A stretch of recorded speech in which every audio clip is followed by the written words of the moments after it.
Okay, hello 6th grade basses.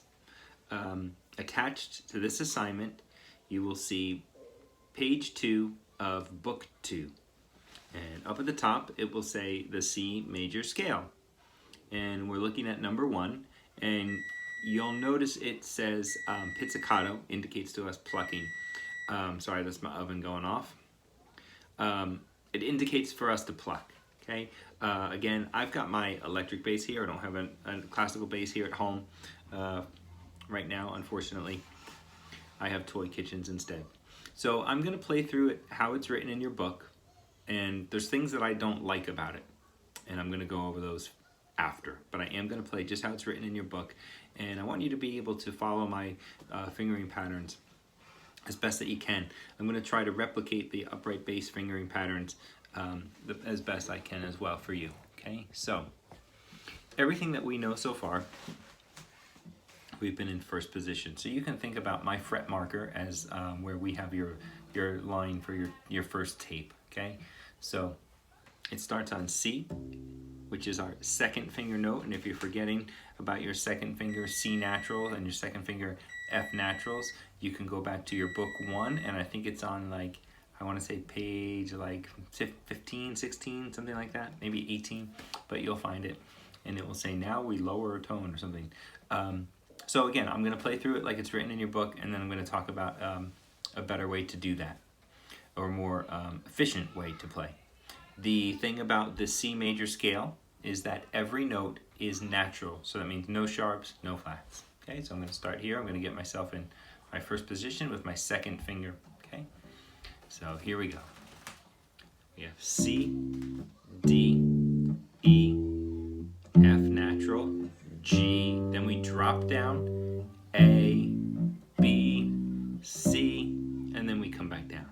C, B, A, and then we do that switch again.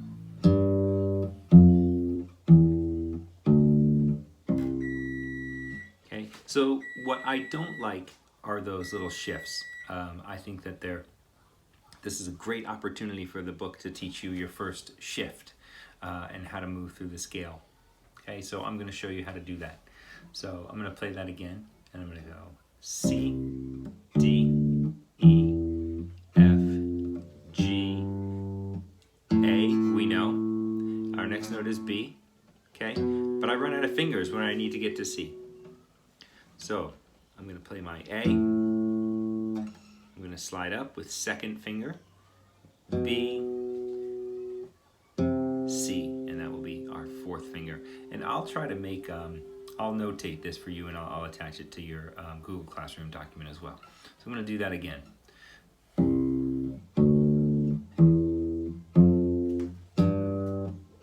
Shift. Okay, and our shift is really small. Okay, we're just putting our second finger where our fourth finger used to be. I'm going to do it one last time, and this time I will go down the scale as well. And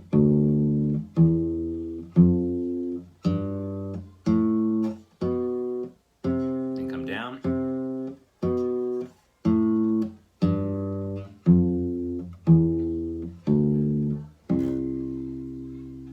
Okay, so that is our C major scale. Now you'll notice in your book on page 2, number 1, that it goes through this sequence twice. You don't have to worry about it going through it twice. The book allows us to play with the cello and the viola as they learn it in 2 octaves. So it's just designed for us to all play along together. Okay, so I'm going to skip number 2, and I'm going to go down to number 3, where it says the C major scale with detached bowing. Sounds like somebody just fell down the stairs. Our detached bowing is just a normal bowing that we've been using all along. Okay. Unfortunately, I don't have a bow for this, but you can see my left hand, and that's what's important for us. So it's in eighth notes, and you will also notice that it is in 2/4. Okay, so that means that there are 2 beats in a measure instead of 4. It feels like 4, it sounds like 4, so don't let that throw you for a loop. If you count, and I know that you all count, you're going to count 1 and 2 and 1 and 2 and. So I'm going to go ahead and play through that as well. And remember that every note is natural. We start C natural, and we also have F naturals, which are our second finger notes.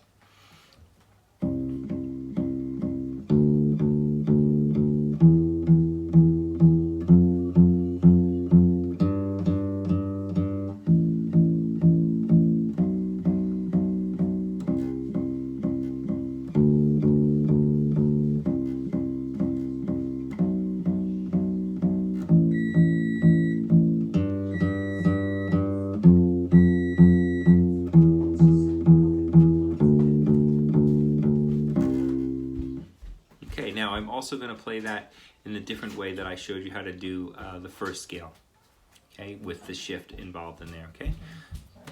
Don't mind my wife, there's nothing to see there. So here we go with our shift.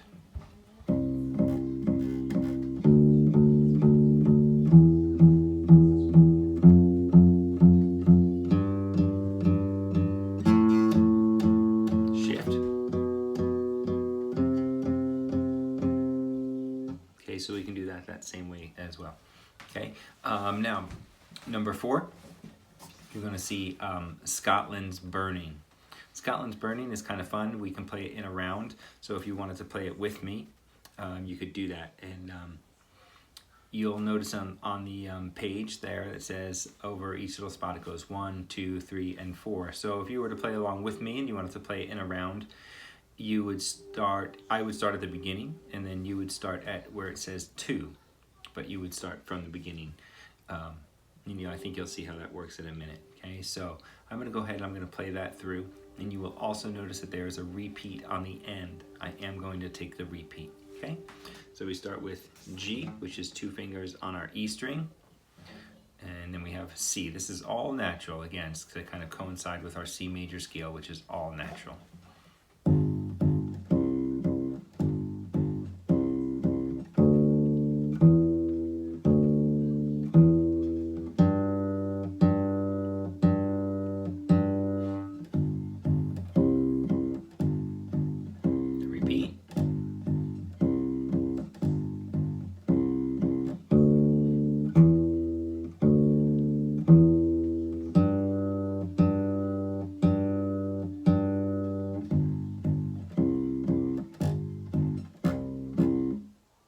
All right, rock and roll.